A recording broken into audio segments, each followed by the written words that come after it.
بسم اللہ الرحمن الرحیم۔ بہت سارے دوستوں نے مجھے فون کر کے پوچھتے ہیں کہ ہم دعا مانگتے ہیں افطاری میں اور کئی سال سے مانگ رہے ہیں، اور لیلۃ القدر میں اعتکاف بھی بیٹھتے ہیں، روزے بھی رکھتے ہیں، تو ہماری دعائیں قبول نہیں ہوتی۔ تو دعا کے قبول ہونے کی دو شرطیں ہیں۔ پہلی چیز کہ پیٹ کے اندر حرام مال نہ جائے، پہلی چیز پیٹ میں حرام مال نہ جائے۔ نمبر 2، دعا مانگنے والا زندگی میں کسی پہ ظلم نہ کرے، کیونکہ اللہ تعالیٰ کا ایک ضابطہ ہے کہ اگر کسی پہ ظلم کیا ہو اور مظلوم کا آنسو زمین پہ گر جائے، کوئی ظالم، وہ مسلمان ہو، عبادت گزار ہو، نیک ہو، اور ساری عبادتوں کے مجموعہ کو وہ جو ہے روزانہ اس کا معمول ہو، لیکن اس نے کسی مسلمان پر زیادتی کی، مسلمان نہیں، اس نے کسی انسان پر زیادتی کی، چاہے وہ مسلمان تھا، ہندو تھا، یہودی تھا، نصرانی تھا، مجوسی تھا، اور ناحق زیادتی کی،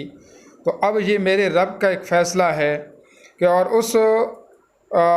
ہندو تھا یا جو بھی تھا، اس کا آنسو اس ظالم کے ظلم کی وجہ سے زمین پہ گر گیا، تو پھر یہ میرے رب کا ضابطہ ہے۔ قرآن بھی اس بات پہ شاہد ہے کہ پھر اللہ جل جلالہ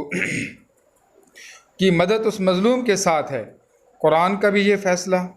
توراۃ کا بھی یہ فیصلہ، انجیل کتاب کا بھی یہ فیصلہ، زبور کتاب کا بھی یہ فیصلہ، 100 صحیفے نازل ہوئے مختلف نبیوں پر، ان کا بھی یہ فیصلہ، 1,24,000 نبیوں کا بھی یہ فیصلہ، حضرت محمد صلی اللہ علیہ وسلم اور قرآن کا بھی یہ فیصلہ، اور تابعین، تبع تابعین، مجتہدین، محدثین، فقہاء کرام، مشائخ اعظام، امام بخاری، امام مسلم، امام ترمذی اور ابن ماجہ اور امام ابو داود کا بھی یہی فیصلہ، اور آگے جتنے بھی حضرت امام ابو حنیفہ، امام شافعی، امام مالک، امام احمد بن حنبل، ان کا بھی یہ فیصلہ کہ اللہ کی مدد مظلوم کے ساتھ ہے۔ میرے عزیز بھائیوں اور دوستوں، یہ ایک اصول ذہن میں رکھو کہ کسی کی دکانوں کو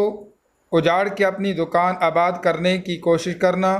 کسی کے گھر کو بے گھر کر کے اپنے گھر آباد کرنے کی کوشش کرنا، اور کسی کا مال چھین کر اپنی رقم بنانے کی کوشش کرنا، اور کسی کے منصب کو خراب کر کے اپنے منصب کو، اور کسی کی عزت کو بے عزت کر کے اپنی عزت بنانے کی کوشش کرنا، یہ میرے رب کا ضابطہ نہیں ہے۔ اور میرے رب کا یہ فیصلہ ہے کہ 5 سال، 10 سال، 15 سال، 20 سال میں اللہ جل جلالہ ظالم سے ظلم کا ضرور بدلہ لیں گے، اور دنیا میں لیں گے۔ تو اس لیے جو حضرات یہ کہتے ہیں کہ جی ہم دعائیں مانگتے ہیں، تو وہ ذرا یہ سوچ لیں کہ ہماری ہاتھ سے یا ہماری زبان سے کسی مسلمان کو تکلیف تو نہیں ہوئی،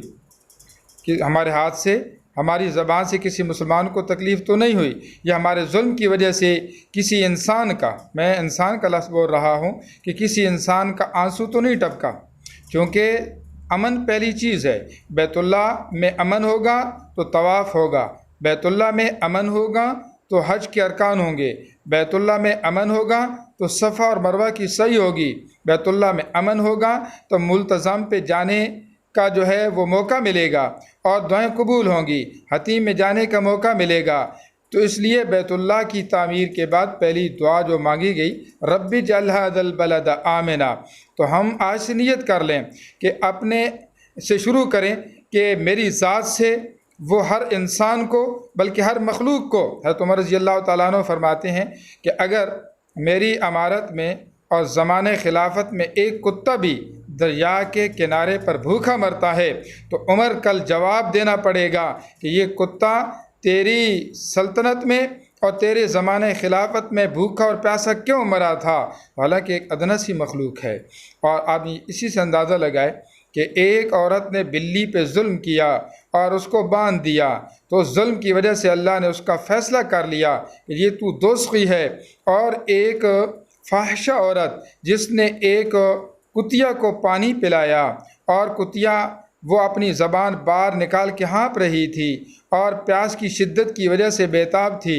تو وہ جو فاحشہ عورت تھی اس نے ایک موزہ اپنے منہ میں پکڑا، کنویں میں اتری اور پانی لے کے باہر آئی، اس کتیا نے اس موزے سے پانی پیا وہ فاحشہ جا کے چند قدم کے بعد مر جاتی ہے، تو امام بخاری رحمۃ اللہ علیہ اپنی حدیث میں بیان فرماتے ہیں کہ اس کے اس عمل کی وجہ سے اللہ جل جلالہ اس کو جنت میں داخل کر دیتے ہیں۔ تو امن پہنچانے کے لیے ایک فاحشہ نے ایک کتیا کے ساتھ جو ہے اس کو راحت پہنچائی، تو اس کے بدلے میں اللہ نے اس کے سارے گناہوں کو، جو فحش کے گناہ تھے، جو اس کے گانا گانے کے گناہ تھے، جو بھی اس کے گناہ تھے، اللہ جل جلالہ نے سب کو ایک طرف کر لیا۔ تو جو ایک انسان کی ہمدردی کرے گا، ایک مسلمان کی ہمدردی کرے گا، تو اللہ کے ہاں اس کا کتنا مقام ہوگا۔ تو یہ آخری اشرہ ہے، ایک دوسروں کو معاف کریں اور دل میں ہمدردی ہو اور دل سے معاف کریں، اور نبی اکرم صلی اللہ علیہ وسلم کی سنت پہ عمل کریں کہ ہر مسلمان دوسرے مسلمان کے بارے میں اپنے دل کو صاف رکھے۔ وآخر دعوانا ان الحمد للہ رب العالمین۔